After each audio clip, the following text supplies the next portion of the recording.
Donc bonjour, nous sommes le jeudi 12 mars 2005 et vous êtes dans la bibliothèque du Centre de formation et d'études de la tradition ninja. Et voilà donc la question que l'on m'a posée est quid de la kunoichi?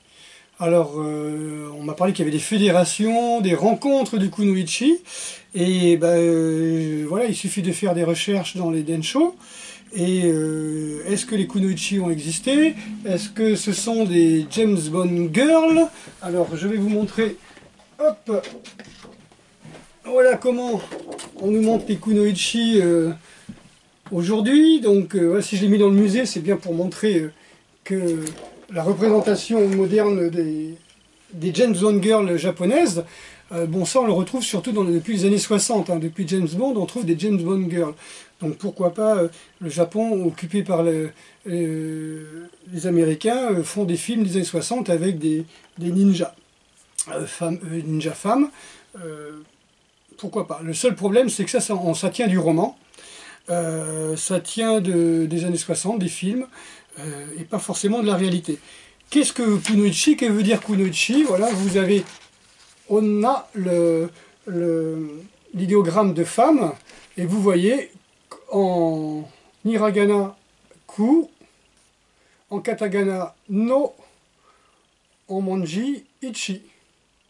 Ku no ichi.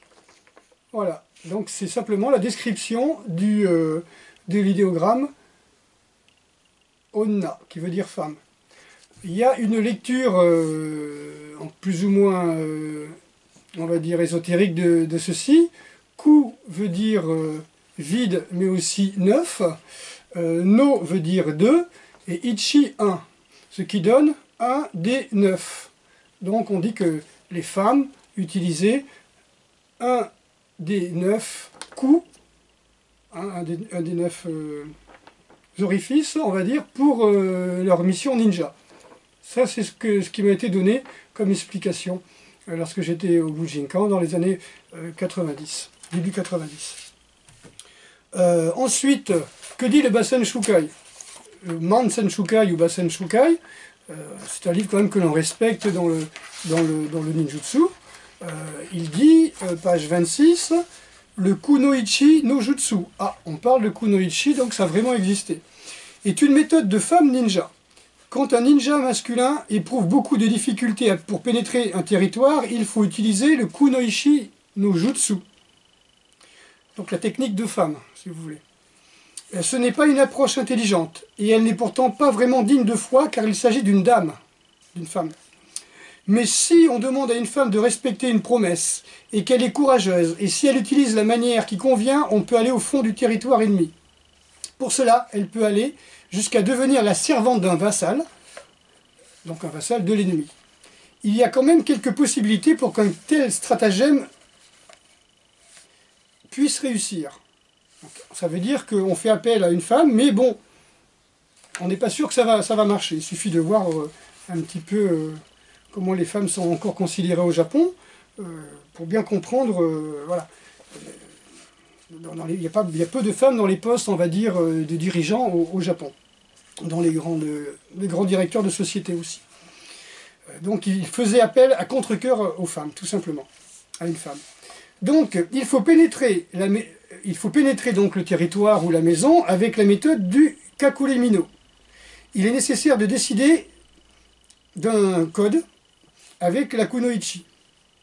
D'abord, une kunoichi demande à la femme du capitaine de faire venir une malle d'une maison. Comme elle est servante, elle demande à ce qu'on lui apporte ses vêtements chez elle. Comme elle le dit d'une manière très simple, personne ne se doute du piège. Même si c'est un combattant intelligent, il ne pourra le déjouer. Dans ce cas, parce que la kunoichi est une femme, elle pourra se faire comprendre d'une autre femme. On prépare un double fond dans le coffre. Sur le dessus, on met des vêtements, mais en dessous, un homme peut se cacher. Donc évidemment, pas un homme de 125 kg, on est d'accord, un ninja de 60 kg. Il faut aussi 2 personnes pour porter cette lourde malle. Donc des personnes très costauds, très fortes, pour porter quand même la malle qui est censée ne contenir que des vêtements en soie, en coton, si on veut, ou en lin, mais qui quand même cache un homme de 60 kg. Dans le Sonzi, ancien traité chinois de philosophie, on agit d'abord comme avec une vierge, et ensuite on agit comme un lapin qui s'échappe. L'ennemi ne peut pas se défendre. La méthode du kakulimino est efficace quand dans le territoire ennemi, il y a des gens qui connaissent déjà votre visage. Ça veut dire on utilise une femme qui va dans une place forte, qui est très bien gardée, qui se fait embaucher comme servante, qui se fait connaître des gardes, qui se fait connaître du personnel de maison et qui demande à une autre femme de la maison l'autorisation de se faire amener ses affaires. Alors, ça n'a rien d'extraordinaire, oui, parce que dans cet excellent ouvrage de chez lulu.com, vous pouvez voir le kakulimino est illustré ici, vous voyez, en bas. Donc je rapproche. Voilà. Kakulimino. Simplement transporter un homme dans une malle qui contient des vêtements qui sont destinés à une servante qui s'est fait embaucher. Voilà. Kunoichi revient à ça. Il n'y a pas de femme qui grimpe en haut des tours avec un sabre dans le dos et une cagoule. Il n'y a pas de femmes qui manient des armes, qui font des explosifs. Voilà, c'est pas la mission. Donc, encore une fois, ce n'est pas mon avis. D'après le Basen Shukai, le Mansen Shukai, page 26, on parle de la méthode Kuneuchi no Jutsu, point. Voilà, c'est uniquement Kakule-mino. Gakule, hein, donc se cacher dans la boîte, tout simplement, se cacher dans le coffre.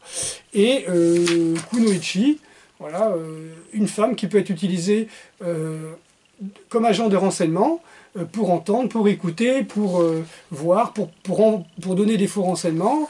Voilà, donc généralement c'était des prostituées, des gens qui n'avaient pas peur des hommes, qui étaient habitués aux hommes, que l'on utilisait. Donc voilà, donc je ne vois pas l'utilité d'une fédération ou de groupement de kunoichi, puisque kunoichi, voilà, c'est dans l'histoire du ninjutsu vraiment mineur. Voilà, c'est pour la réponse à la question qu'est-ce que kunoichi. Bonne soirée.